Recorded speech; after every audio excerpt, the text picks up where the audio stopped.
Welcome to Gambling with an Edge with your hosts Bob Dancer and Richard Munchkin. Bob Dancer is America's premier video poker writer and teacher. He's written 10 books, including Video Poker for the Intelligent Beginner and the best-selling $1 Million Video Poker. He helped develop the computer software Video Poker for Winners, and in 2004 he was inducted into the Video Poker Hall of Fame.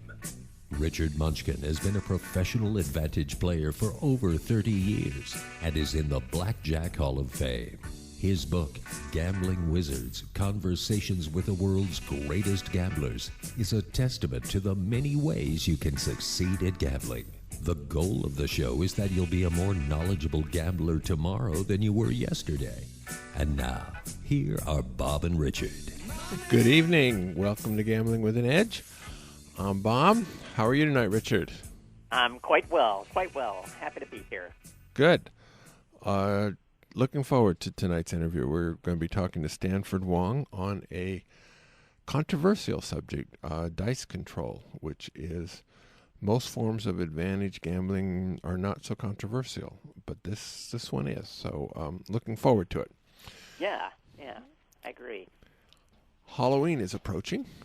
Halloween is a scary holiday, so I thought this would be as good a time as any to talk about video poker scares. In general, a video poker scare is when the last card you drew could have made a royal flush, but didn't. For example, if you start out by drawing 2 cards to ace, king, queen of hearts, if the first card is the jack of hearts and the last card is a black 7, that's a scare. If the first card is a black 7 and the last card is a jack of hearts, that's not a scare. If you were playing 5 play and you missed all 5 times, it counts as 5 scares, and you have the right to groan when that happens. Usually, the figure assumed for the average number of scares between royals is 47. That's approximately correct, although different people count scares in different ways. For example, if the first 4 cards drawn were the king, 10, ace, queen of diamonds, and the 5th card was a spade, most players count that as a scare on the draw and a scare on the deal, because in both cases, if the right card had come out there, it would have been a royal. Now, you got scares. Pardon? You got 2 scares in one hand. Right. Now that's fine as long as we're only playing single line games. But what if you're playing 10 play? Now certainly counting 10 misses at the end, that's appropriate. But when you on the deal, is that 1 or 10? Did you and some people count it as 1 on the deal and 10 on the draw, and some count it as 10 on each. So generally this doesn't matter, except people will tell you things like it has been 113 scares since the last time they hit a royal, or they've had 219, or some such big number. And what they're really trying to say is, I've been running badly recently. Please feel sorry for me. I need your sympathy. In the long, it doesn't matter. Over, say, a career of 10,000 scares, you're going to have several reigns of more than 200 scares, and sometimes you get only 2 or 3 between a royal.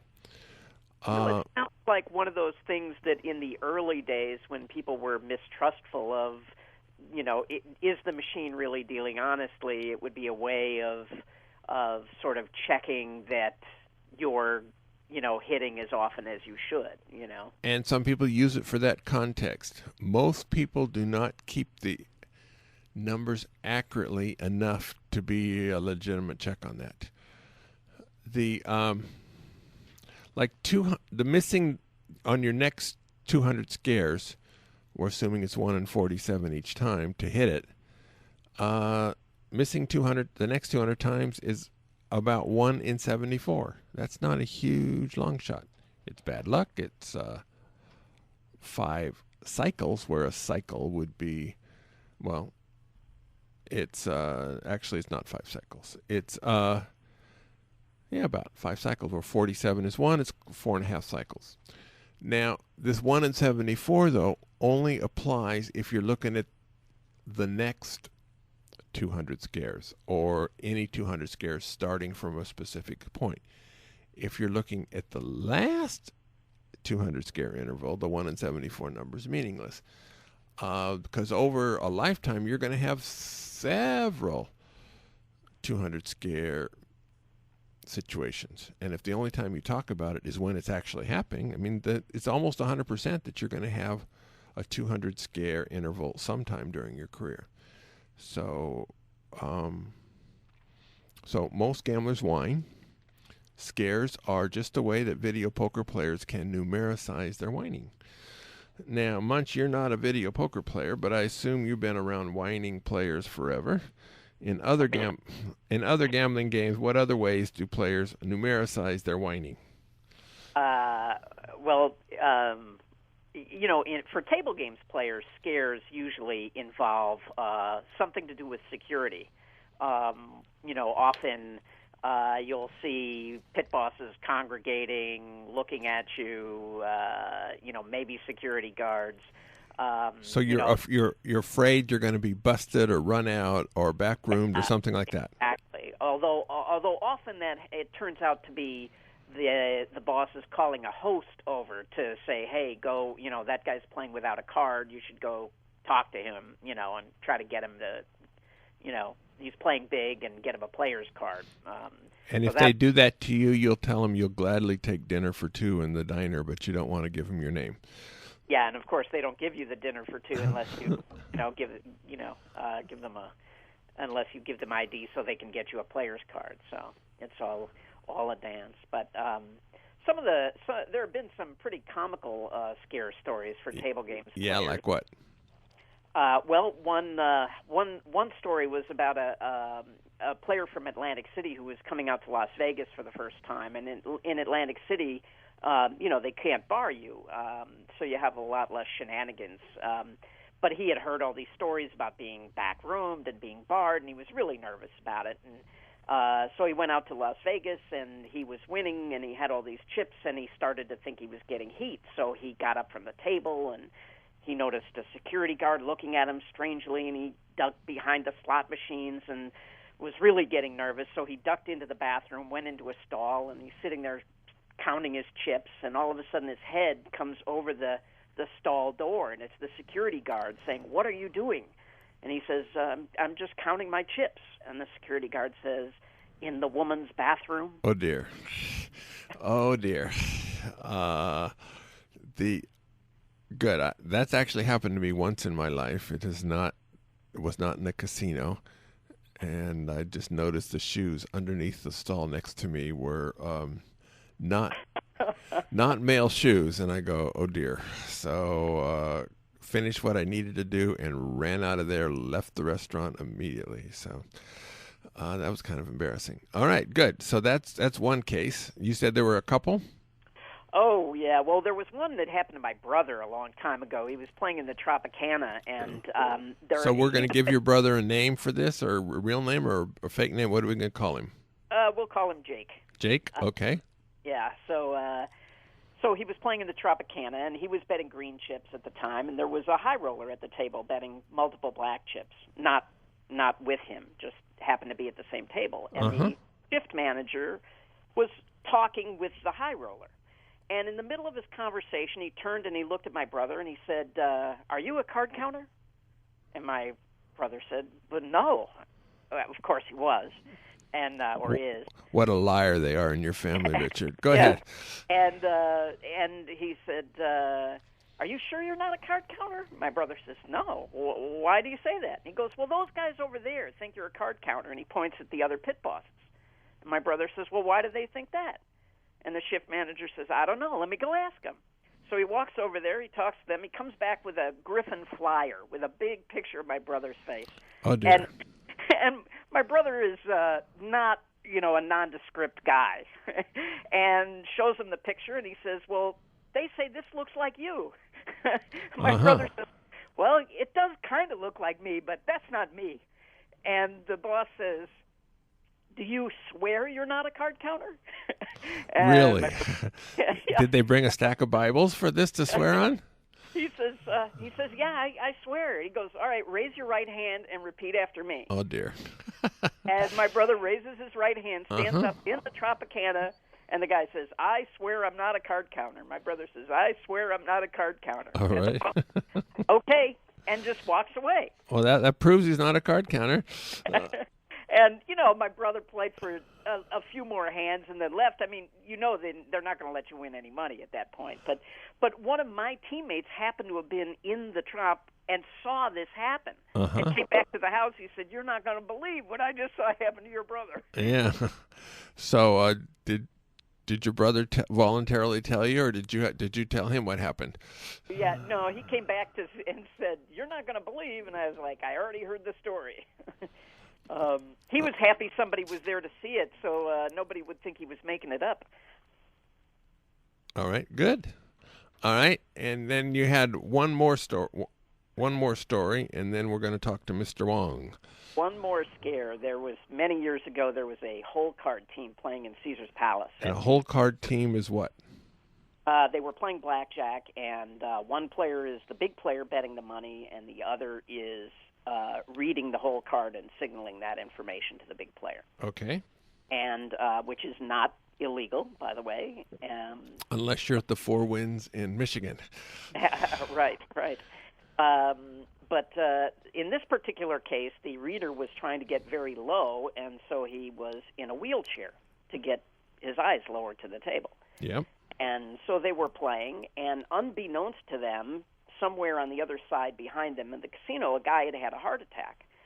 And the guy in the wheelchair suddenly sees the boss frantically signaling to security and pointing over in their general direction.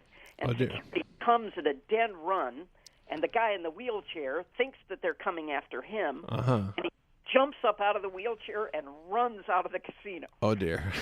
And the dealer looks at the big player, and the big player throws his hands in the air and says, "Praise Jesus, it's a miracle." Okay, good. That would be a miracle. So I suspect that big player left rather quickly after that as well. Yes. All right. So, apparently we lost Mr. Wong. So we're going to get him back. And while we're waiting for him to get back, let me talk a little bit about the South Point. They have more than 10,000 video poker games, returning more than 99%, which is more than anyone else. They have free online poker tournaments, hundreds of them a day, at southpointpoker.com. They actually have some where they have daily winners with 2 winners on one day, on 2 different days. So the 9 players come back to the casino in a couple weeks, and the winner of that 9-person final table gets a $10,000 seat in next year's World Series of Poker. Double points in October will be happening on Halloween, midnight to midnight. I will be on the Quick Quads machine. This week's class is called Secrets of a Video Poker Winner. This is things such as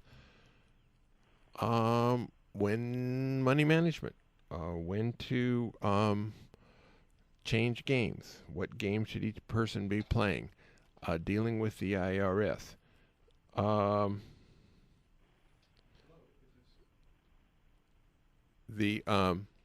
Good.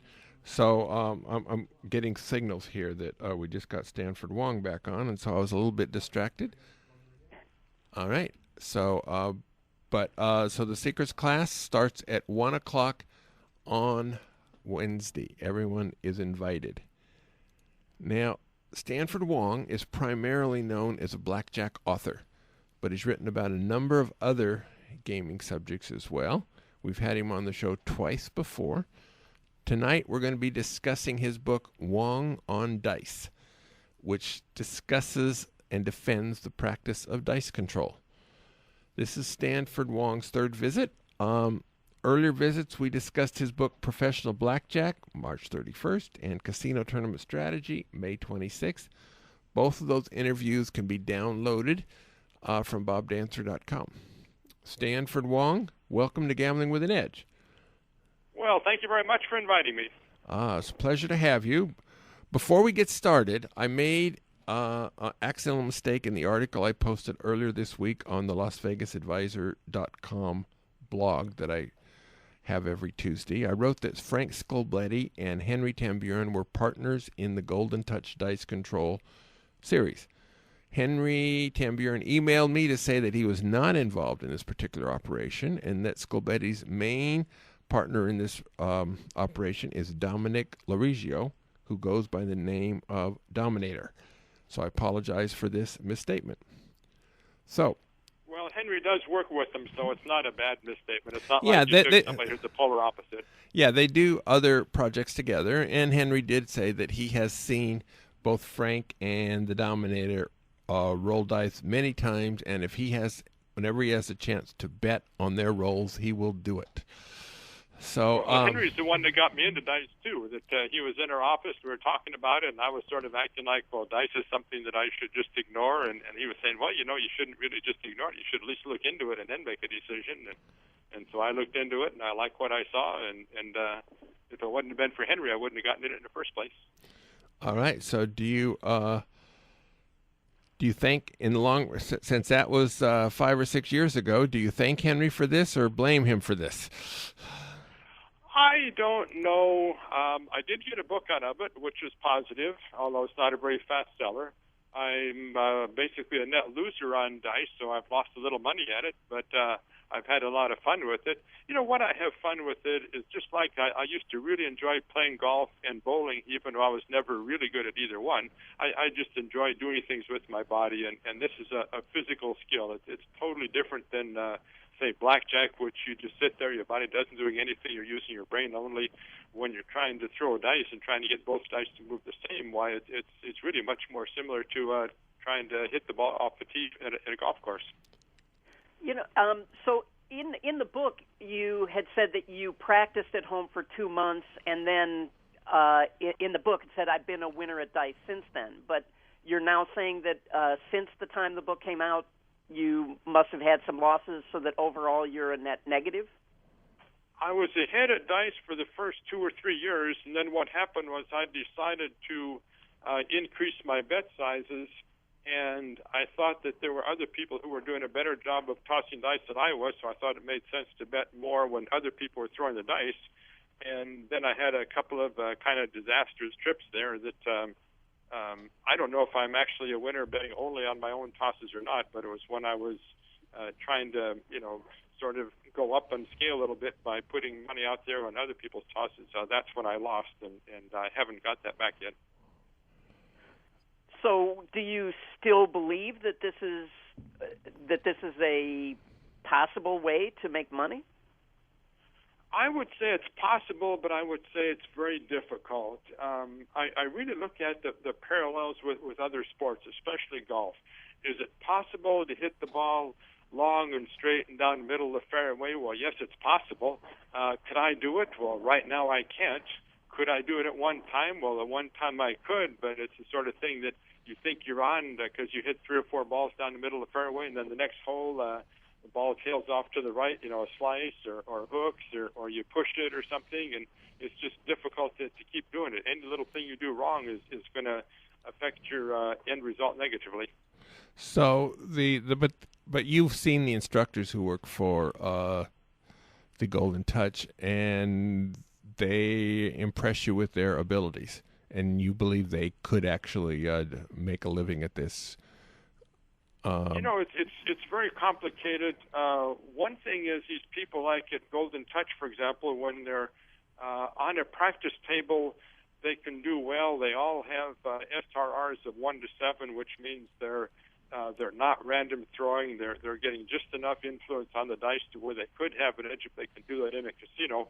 But sometimes doing it on a practice table in the comfort of your home doesn't translate into doing it in a casino. and sometimes doing it, when there's no people around, you're rested, there's no excitement or anything, doesn't translate into doing it in the middle of a casino where there's a cocktail waitress bugging you to see if you want a drink, and there's casino employees watching you, and there's other players around crowding you, shoulder to shoulder, and bets on the table that sometimes your dice bounce off of. But just because you can do it at home on your private table doesn't mean you can do it in a casino. So for people who are, interested in gambling with an edge, this sounds like a really kind of a dangerous pursuit. I mean, maybe something recreational, but not something to take seriously to try to make money at, it sounds like. I think that's just a real good attitude to take, that if you want to get serious about making money from casinos, do something that's more dependable. Get into blackjack, get into video poker, get into poker, get into something where the mathematics is fairly well defined. And, a blackjack player, for example, goes 3, 4, 5 months losing. He doesn't get worried and say, gee, maybe the minus counts as where I have an edge. Maybe the casino has the best of it at positive counts or something. He doesn't doubt himself because the mathematics has been so well established by so many people that the player doesn't have to use his own personal result of the last few months to estimate his long-run edge. He knows what his long-run edge is by computer work. But dice is different. I mean, dice, you can have a couple of months that everything is going bad, and can you tell yourself, well, I really have an edge over this. If I keep going, things are going to turn around. Well, you can't tell yourself that because you don't know that. You have to base your future on what's happened in your own personal past, and that's just much more difficult than basing your future on hard numbers that a computer spits out. In a way, poker is very similar because you could go on a long losing streak at poker and really not know if you're a winning player or just unlucky, That's exactly right, because poker is partially a matter of mathematics. You can know the proper strategy, essentially basic strategy for poker, but if you've got some weaknesses that your opponents know how to take advantage of, you've got to tell that they know whether your hand is weak or strong by watching some mannerism that you're totally unaware of. You can be a losing poker player even though you think you're doing everything right, and dice is the same way. You might think you're a winning dice player, but if you're aligning the dice wrong, just a little bit of an angle wrong, or too much spin with one finger compared to another finger, something like that, why you can be a loser even though everybody compliments you on how pretty your throw is. Back in 2004, when you were just writing this book, a lot of people you respect on BJ21 were thinking maybe you were smoking some wacky tobacco or something on this dice control. And so there were some challenges where people put money up. Tell us about those. Well, that was kind of interesting. There was a challenge. I thought of that one day as I was on a long run. I was thinking, what can I do to publicize this new book? And I thought, well, if it really works, I think it does work, why not do something to get people talking about it? And so I posted a challenge. We worked out the details. I think what I originally posted turned out to be the details of 500 tosses, and those 500 tosses that I would get less than 87s, where 83 and a third would be random, and I figured, less than 80 should be doable. And there were people who were willing to put money up against me, so I took on all comers for that. And at that time, I was practicing quite a bit. And I knew from keeping track of what I was doing in the casino that I was throwing the dice well enough to have an edge in the challenge. And I found another guy to join me in it, Little Joe Green, who also was throwing the dice well enough to do that. So I had confidence going into that challenge that we would be able to throw fewer than 87s out of 500 tosses. And in fact, we did. But I don't think I would repeat that challenge now. At least I wouldn't be one of the participants. If I could find two other people who were doing good, I'd back them to throw fewer than 80. But I had about a window there, maybe 6 months or 8 months, when I was throwing very well. And then after the challenge was over, I stopped practicing so much, and the quality of my throws went downhill. And, it's not an annual challenge. I couldn't have done it annually. There was just that one time back in the... Well, you could have done it had you decided it was worth it and you practiced. But you just... Yes. Why did you stop? It's a combination of Well, you know what I've always done. Every book I've written, I've gotten really into it. Basically, worked on it full time until the book was finished and sent off to get manufactured. And then I sort of lost interest in that subject and turned my attention to something else. That's what I did with my book on tournaments. That's what I did with my book on sports betting. That's what I did with basically all the books I've written. And so Dice was just following the same pattern, working on it very intensively until the book is shipped off to get manufactured. And then, it's like, okay, let's take a vacation from Dice now. I've been working on this full time for too many months. When we originally set this interview up, we were going to have Michael Shackelford on. And Michael is somebody all three of us respect. And he's a skeptic when it comes to dice control. And so Michael was a little bit leery on it simply because he has respect for you and didn't want to have it out that, Shaq is against Wong. So we wrote you about it, and you actually indicated that for the most part, you and Michael are in agreement on most things about dice, which when I read that, I thought that was pretty amazing because your book is an endorsement of dice control, a justification for dice control, and Michael is a skeptic on this. So how is it that you think that your view and Michael's view are almost identical?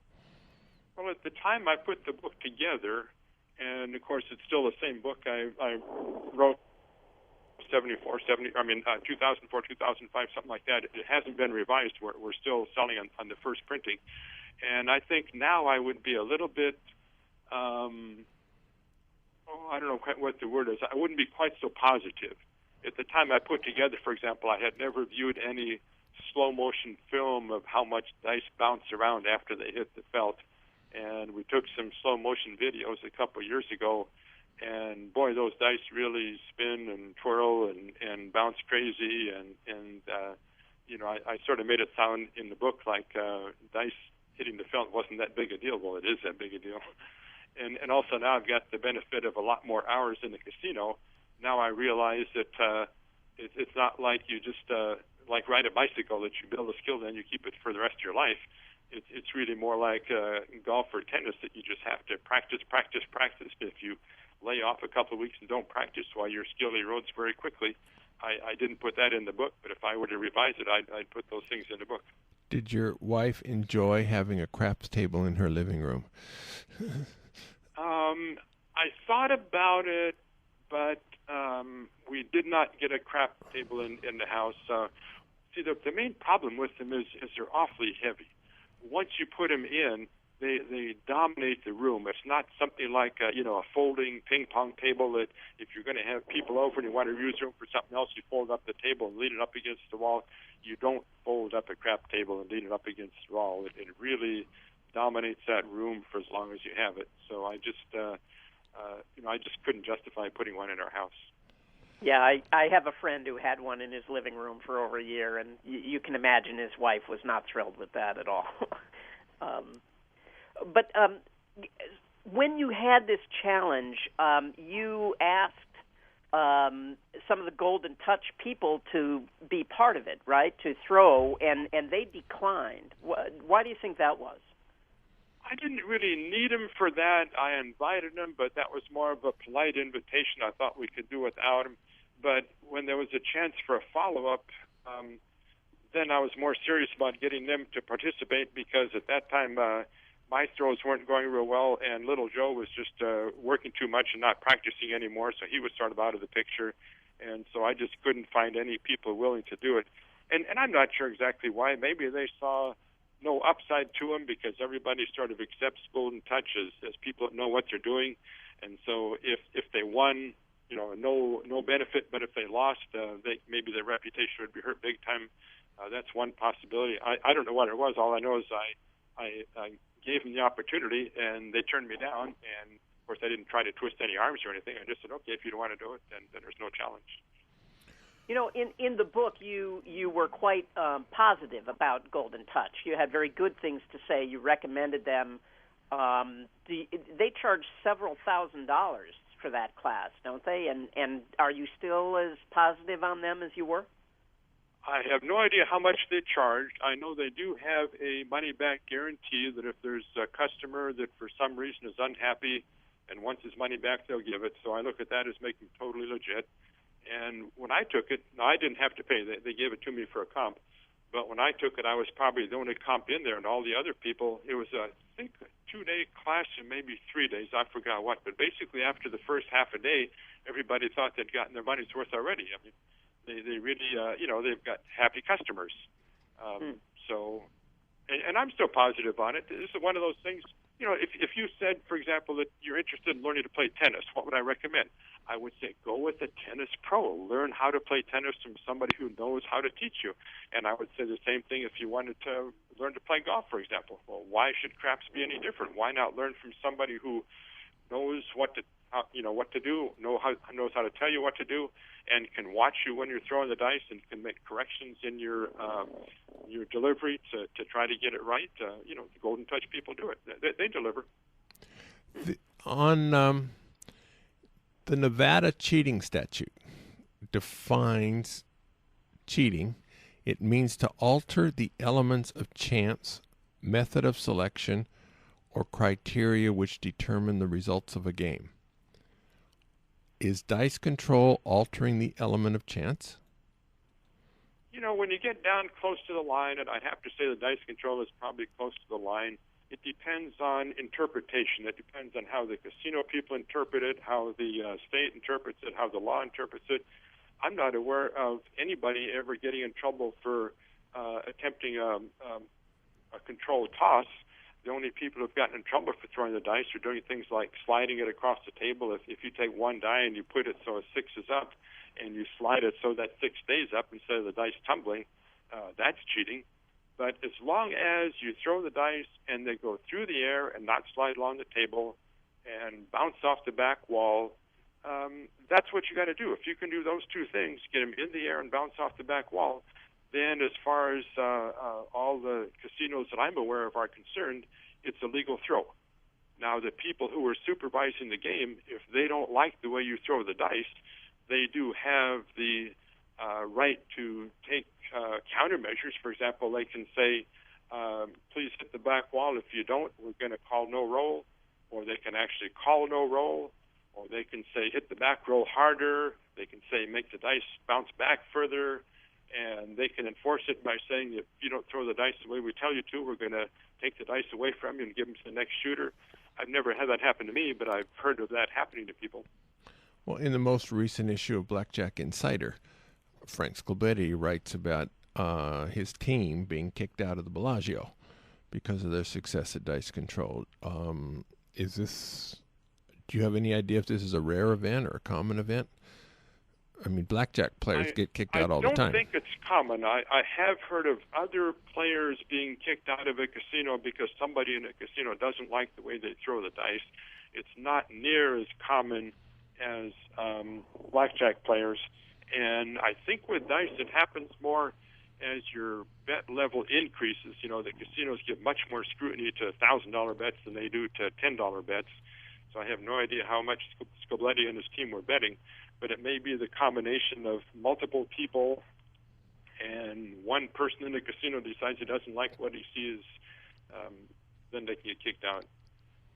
But it's not going to happen. It's not going to happen to too many casinos. Bellagio might be the only one for him. In your book, both you and Bryce Carlson mentioned that as soon as you started upping your bets, the heat increased tremendously. I mean, was that? I mean, my impression from the book was that once you got to the green chip level, they already started giving you heat or causing you problems about the way you were throwing the dice. Is that the case? That's just like blackjack. It depends on the casino. There are some casinos in Las Vegas where green chips draw attention, and there's other casinos where black chips don't even draw attention. You got to get up into $500 or $1,000 bets before anybody pays any attention to you. Do you know anybody who's made a lot of money doing this? I mean, 6 figures? The only person I know has been winning right from the get-go. He's been winning for a long time and still winning is a guy who calls himself the Mad Professor. I know of two other people, green chippers on my website that got way ahead of the game and increased their bets, and they thought they had the ticket to the bank there, and then all of a sudden they started losing and lost it all back. There's one guy that got 150,000 ahead, and then lost that 150,000 back and quit. And another fellow actually got 1.5 million ahead, increasing his bets all the time, and he managed to lose that 1.5 million back. And now both of those gentlemen, including the one that lost, one who lost $1.5 million, they both think that they were just lucky when they were winning, and that they really don't have an edge over the game, and neither one of them plays craps anymore. Huh. But especially that fellow that was $1.5 million ahead, I kind of look at that, and I really wished I would have been there watching him as he was doing it, because I suspect that maybe in order to get that much ahead of the game, the guy really did have some skill at winning money at craps. And if he would have, as you started losing, craps is just like any other game. You get your good days, you get your bad days. In blackjack, you have to decrease your bet after extended losing streaks so you don't get wiped out. Well, a crap shooter should decrease his bet after extended losing streaks so he doesn't get wiped out. And so for a person to get way ahead and then lose it all back, that says something about poor money management, that maybe as they hit an unfortunate losing streak, they didn't cut their bets back the way they should have. And if they would have used better money management, maybe they'd still be winning money from the casinos at dice. I don't know that. All I know is that both guys do now act and say that they really don't have an edge over dice at all. They were just lucky to get that far ahead, and now they've lost it all back. In your book, you talk about practicing on your bed rather than on a table, on a crap table. That seems weird that you practice rolling dice on a bed. How did that work? Well, the only thing that you have any control over whatsoever is what happens to the dice between the time you pick them up and the time they leave your fingers. Once you're no longer touching them, they're on autopilot. You don't have any control over them anymore. They're going to do what they want to. Now, the advantage of throwing on a table is you can see what happens to them after they hit the table, after they hit the back wall, how they bounce around and all. And, of course, when you're just throwing onto a bed, there's no bouncing around on the tabletop and bouncing off the back wall for you to observe.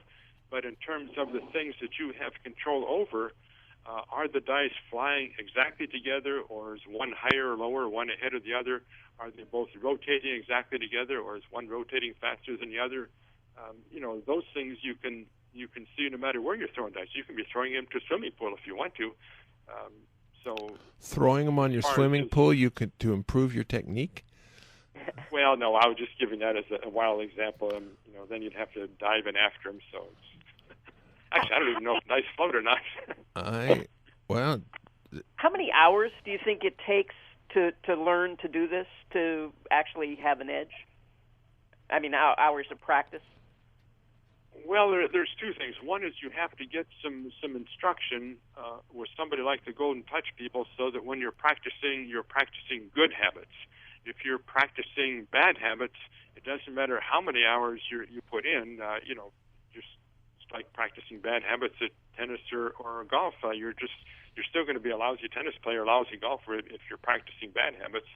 But if you know what to do, know what you're supposed to do, and you practice good habits, I'm not sure. I was trying to remember how many hours a day I worked at it and for how many months. It's undoubtedly an individual thing too. If you're a natural athlete or a natural klutz, that would. Yeah, the guy that got the $1.5 million ahead, I think only practiced for a month or two, and then he took on the casinos. He's got some natural athletic ability there to pick it up that quickly. I do remember that as I was practicing, it just sort of everything came together all at once.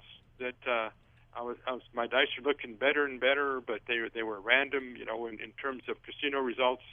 And then all of a sudden one day, I just started getting them to fly exactly together, and my results at the table were showing that they were going together. And I took somebody with me to the casino to, have an independent count of total tosses and total sevens, so I wouldn't have to rely on my own count there. That maybe I was, thinking I was good, but actually I was just miscounting or something. And so people I took with me to count my tosses came up with the same numbers I did, that I actually had an edge over the casino. And just all of a sudden it came together for me, and I would guess that's what it is for most people, that just all of a sudden you got it. And, whether it's I think it's a matter of months. I mean, it's not something you can just do in 2 or 3 days. I would say it's probably going to be a matter of months for unless you're just exceptionally talented. Michael Jordan could probably pick it up in 3 days. Well, he has his gambling history would give him a lot of cover. He could he could put a lot of money down without a lot of heat. That's for sure. Well, yes. I think that he would get attention right away, though. I can sort of blend in and be anonymous, but Michael Jordan could not be anonymous. If he got a reputation of being a good dice thrower, why, he would find the welcome mat withdrawn all over the place, I'm sure. Well, except he's played so much in casinos, and he's lost so much in casinos. Loser. Yeah. I would think. No, the casinos don't think that way. They don't say, well, you've already lost all this money. We're going to let you play with an edge for a while to win some of your money back. No, that's not the way they think. Once you start playing with an edge, they don't want you anymore, even if you've already lost big time. But what if he gives him an autograph? Wouldn't that count for something? I want to ask about all the controlled throwers seem to talk about how that the individual tables make a big difference. That there are only certain tables that are good for this. What are the tables that they're looking for? Well, some of the tables, the dice are just way too bouncy, and you definitely don't want something where the dice just bounce all over the place. The more they bounce, the more randomness there is there. There's also does that some have to do tables. with the amount of padding on the table? Yeah, the more padding makes them bouncier. And what about what you like is a hard table. If you feel it with your fingers, and your fingers don't go into that felt at all, that's a good table for throwing. And if you put your fingers on the felt and you press down and it's soft, your fingers just sink right in, then that's not really a table that you want to be throwing dice at. Do you want new felt or old felt? Old felt is better. And why is that?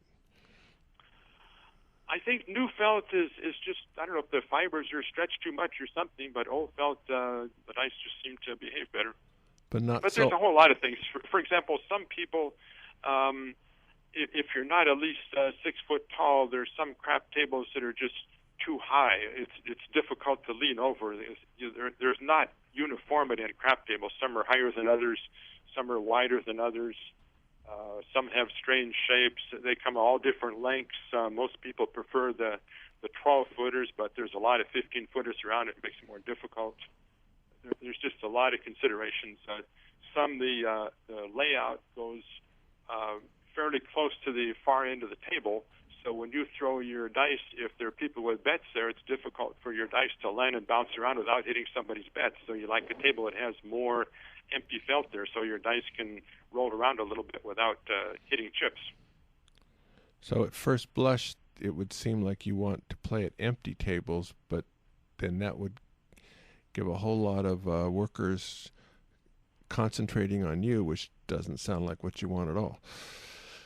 Right. There's advantages both ways. At a full table, so you're talking about an average of 8.5 rolls per shooter for a random shooter. So if there's 10 other people at the table, on average, you're going to throw the dice 85 times before it's your turn to throw the dice again.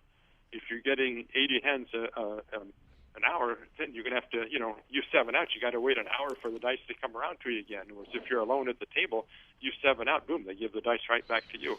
But yes, you're right that if you're only one at the table, the dealers and the stick person can be talking about you, and you're sort of vulnerable. I've had that happen where one of the dealers says, if I owned this casino, I wouldn't let this guy throw a dice here. And, the other dealers saying the same sort of thing, and a stake person saying the same thing. And I'm thinking, gee, I wish some other customer would walk up. I wouldn't be the only customer here. I wouldn't have to take this. But it does seem that to try to make this controlled throw, it does look really obvious what you're doing. I mean, you can spot these people a mile away. So it doesn't surprise me that they get heat immediately if they start winning or start betting any serious money. Yeah, both the guys who were way ahead, the guy 150,000 ahead and the guy 1.5 million ahead, both of them basically wore out their welcome all over Las Vegas. there were very few places that they could play it anymore by the time they were ready to lose their money back to them, because everybody else had kicked them out. So that does happen. Stanford, I want to thank you for coming on. We're running out of time. If somebody wants to get this book from your website, where do they go? bj21.com is our website, and we have an order form right there. You put in name and address and credit card number, and we'll take care of it. Thank you. We've asked the toughest questions we can on this. You've been very candid, and thank you very much. Well, thank you for inviting me. This is fun. All right, good. We'll have you on again someday soon. Richard, what did you learn? Well, I was actually pretty shocked. I expected him to be a much bigger advocate for this, and now it sounds like he's mellowed. Mellowed, or maybe seen the light. That maybe this is fine, for a recreational gambler or something, but this is not a way to try to be an advantage player, I don't think. Interesting. What about you? I mean, well, yeah. When I read the book, I was ready to start sweet talking Shirley into putting a dice table in the living room. I don't know that I'd ever be successful at that, but then this is. He now doesn't seem to be so suggestive of it, although. Henry Tamburin is not an excitable guy, and he says he's watched Scobletti and he's watched Dominic throw, and he's willing to bet on him. And Henry's pretty tight when it comes to what he's going to bet on. So I think I have a mixed view and not likely to take it up myself. No, yeah. Let's talk about some of our sponsors. The Palms. The drawing this month is called the $78,000 Trick-or-Treat Moneybags Drawing. Drawings are held Friday, Saturday, and Sunday. So this will be the last weekend of this month. If you're selected, 5 people each night, the average is a little under $1,400. The high is $4,000, and the low is $500. I have not seen what the drawings are going to be like in November, but when we know, we will tell you. The Play, Earn, and Win, Monday, Wednesday, and Friday, is a tool theme. You can get an electric drill, you can get a hand truck, you can get a toolbox, you can get screwdrivers, that type of thing. I didn't get my mailer yet. By the time I left today, somebody got theirs yesterday, said that the 1st and the 3rd of next month will be double point days for everyone at the Palms. So we have to verify this, but that will be before our next show.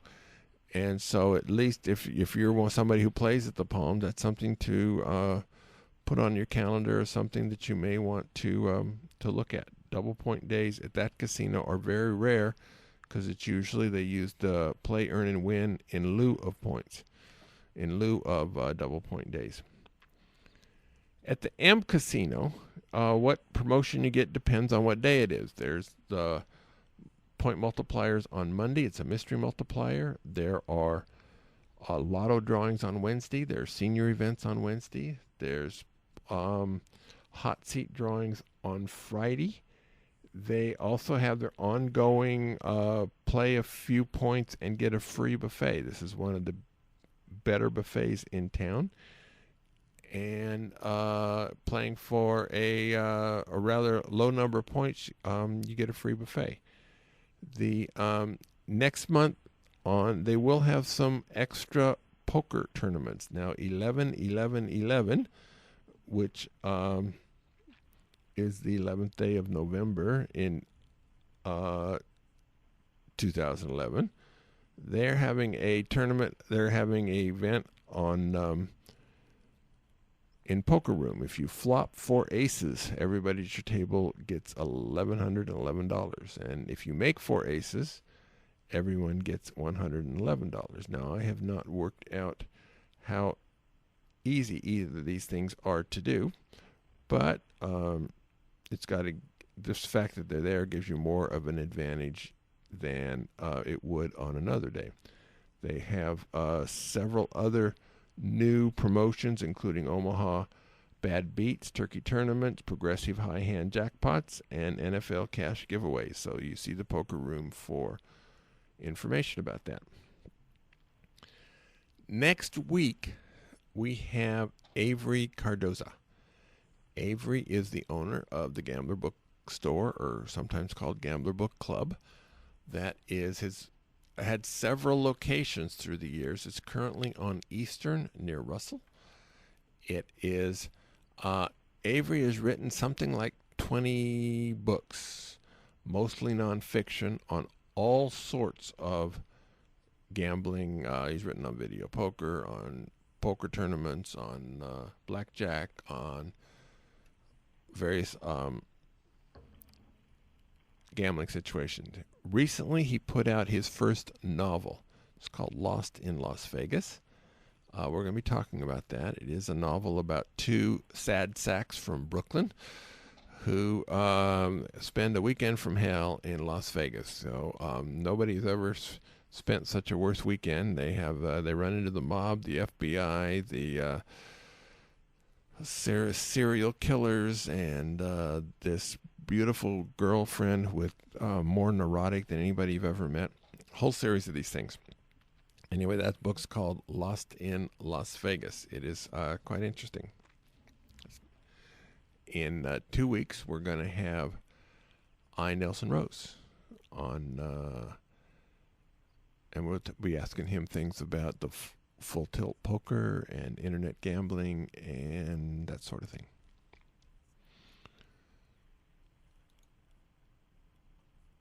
I have, before we go, I wanted to mention that people should be very careful going between Las Vegas and Mesquite. A couple of weeks ago, this is going to be a 2-minute story because that's how much time we have. Oh, okay. Well, anyway, a couple of weeks ago, the police stopped a guy in a truck and asked him the old, "You don't mind if we search your vehicle, do you?" Huh. And the guy said he didn't mind, and they found $150,000 in cash, which they confiscated. His story was that he was headed to Salt Lake City to a meatpacking company there. I don't know what the money was for, but the bottom line was the police took it.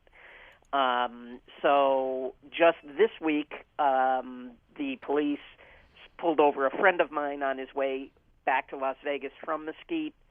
They pulled him over for nothing, basically, and just kept, talking to him, asking him questions, and, of course, then finally got to the, "You don't mind if we search your car, do you?" And he did the right thing, which Bob Nersessian told us about, which was to say, "I do not give you permission to search my vehicle. Am I free to go?" And they let him go. So while he was driving back after that stop, on the other side of the highway, he saw another car that had been pulled over, and police were with flashlights down on their knees looking under the seats and searching the car. So once they got $150,000 and saw how easy it is to take money from people, they're out there in force now trying to get some more. So be careful going to and from Mesquite. And Bob Nersessian also told us that when you have these conversations with the police, have your iPhone or other smartphone turned on and record it. It is quite legal to do this. And we got public conversations. We got 3 seconds to go. Go out and hit lots of royal flushes.